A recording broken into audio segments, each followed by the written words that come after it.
खराब है, ये सब लोग जानता है। हमारे आपके गांव से, परिवार से बहुत सारे लोग हैं जो बाहर रहते हैं। नहीं रहेंगे तो भोजन का संकट उत्पन्न हो जाएगा, बच्चा का पढ़ाई बाधित हो जाएगा, बाबू माई के दवाई नहीं आएगा। ये सब कारण से लोग बाहर जाने के लिए मजबूर हैं। इससे पहले हम बता दें कि बहुत सारा सत्तारूढ़ पार्टी बिहार पर शासन किया, लेकिन जो बिहार का विकास होना चाहिए था, बिहार में जिस तरह लोगों के रोजी रोजगार में वृद्धि होना चाहिए था, वो नहीं हुआ। तो उसके लिए प्रशांत किशोर जो आप देखे, पिछले साल देखे होंगे कि इसी सड़क से घूमते हुए गए हैं। वो यहाँ हो सकता है कि शिविर भी लगा हुआ हो। कहने का मेरा तात्पर्य है कि हर एक गांव से घूमते हुए प्रशांत किशोर उस जगह का अवलोकन किए, उस समाज का, उस गली, उस मोहल्ला का अवलोकन किए कि कहाँ किस समस्या से लोग ग्रसित है। भिन्न भिन्न जगह पर बहुत समस्या था।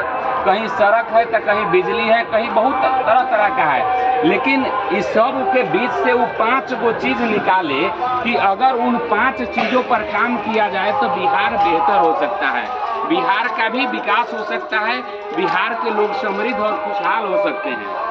ये सब देखने के बाद वो 5 गो चीज निकाले। वो 5 गो चीज क्या था? उसमें सबसे पहला था पलायन। हम अभी ये जितना लोग खड़ा है उसमें निश्चित रूप से आधा लोग बाहर रहते हैं, क्योंकि कमाने के लिए नहीं जाएंगे तो घर परिवार बाल बच्चा का परवरिश नहीं होगा।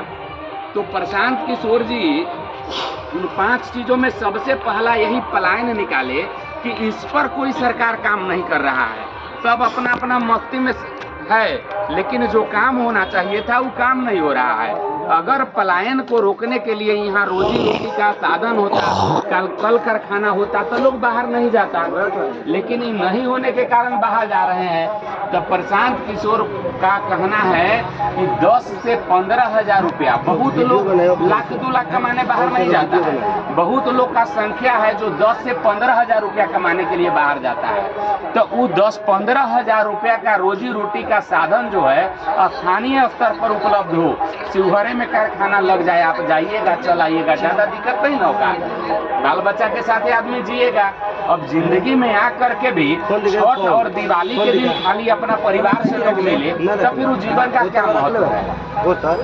तो सबसे पहला काम पलायन पर होगा। जो यहाँ वैसे उद्योग लगाए जाएंगे, वैसे कल कारखाने लगाए जाएंगे, जिससे 10 से 15 हजार रुपया का नौकरी यहाँ उपलब्ध हो जाएगा। दूसरा, 400 रुपया पेंशन आज के भी दौर में जो हमारे बुजुर्ग महिला पुरुष हैं उनको मिलता है। मिलता है मात्र 400 रुपया मिलता है।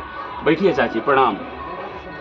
400 रुपया अगर आज के डेट में भी मिलता है, जबकि जब 40 रुपये करुआ तेल था, सरसों तेल 40 रुपये था, उस दिन भी आपको 400 मिलता था।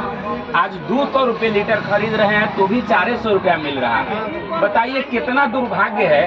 हर चीज का रेट बढ़ा, हर चीज की व्यवस्थाओं में वृद्धि हुई, तो फिर यह भी तो होना चाहिए था।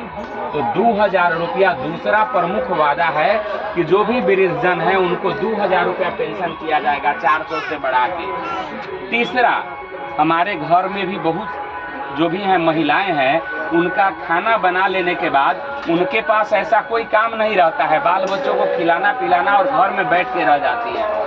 दिल्ली जैसा शहर में लोग काहे धनिक हो गया जाके कमा के, वहाँ मर्द भी काम कर रहा है तो मेहरारुओं के लिए कुछ काम है, वहाँ न कुछ हो तो जूड़े में तार लगाना शुरू कर दिया, मोती लगाना शुरू कर दिया है लोग।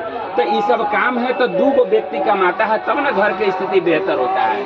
तो इसके लिए भी है कि 5 लाख रुपया सरकारी गारंटी पर महिलाओं को ऋण उपलब्ध कराया जाएगा, जिससे वो भी अपना छोटा छोटा कोई काम कर पाएगी। छोटा दुकानें खोल लेगी, अगरबत्ती का उद्योग है, पापड़े का छोटा छोटा उद्योग लगा लेगी, ताकि वो भी काम करेगी या महिलाओं को 4-5 गो को जोड़ के काम करवाएगी। तब न आय के, जब आय में वृद्धि होगा तबे न समाज बेहतर होगा।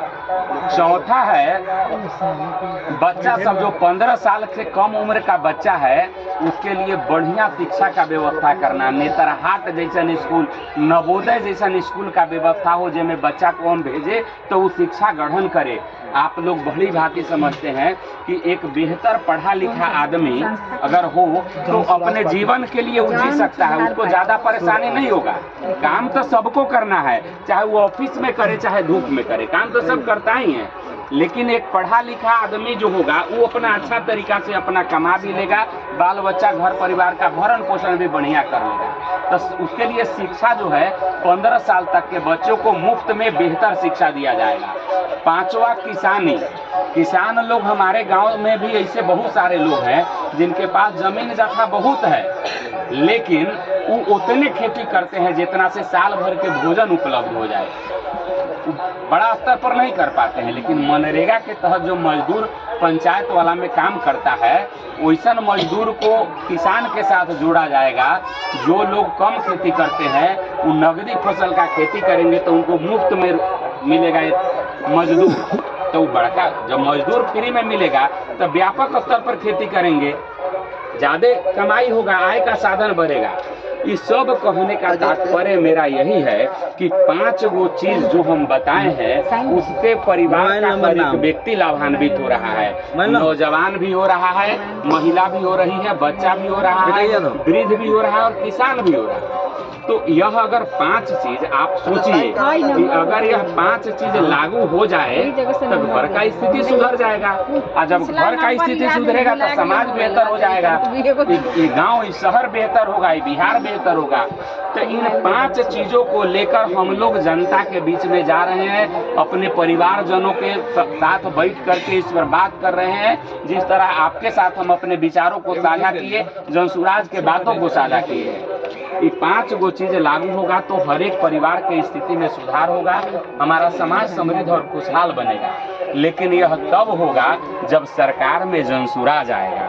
जनसुराज, कोई भी सरकार, कोई भी व्यक्ति पावर में आएगा तबे ना। अगर कोई कहे कि भाई रोड हम बनवा देंगे तो कोई साधारण आदमी बनवा पाएगा, जब तक कि वो पावर में नहीं आएगा। पावर में आएगा तो रोड बनवा देगा।